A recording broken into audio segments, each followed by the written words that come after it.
పొత్తుల సంగతి మీకెందుకు? మీరు ప్రతి నియోజకవర్గంలో పోటీ చేయడానికి సిద్ధపడండి. Assembly నియోజకవర్గంలోనైనా, parliament నియోజకవర్గంలోనైనా.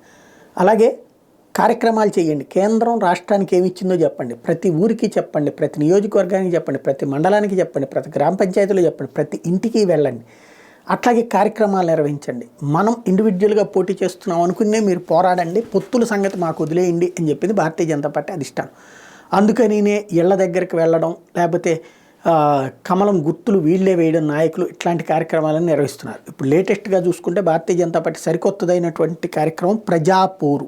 ఇప్పటికే లోకేష్ శంఖారావం, పవన్ కళ్యాణ్ వారాహి యాత్రకి ఒకవైపు నడుస్తుంది. ఇప్పుడు భారతీయ జనతా పార్టీ ఈ నెల 21 నుండి అసెంబ్లీల వారీగా అన్ని పార్లమెంటు నియోజకవర్గ ప్రాంతాల్లో ప్రజాపోరు యాత్ర జరగబోతుంది. రాష్ట్ర స్థాయిలో ఈ కార్యక్రమం జరుగుతూ ఉండటం అన్నటువంటిది కీలకమైనటువంటి అంశం.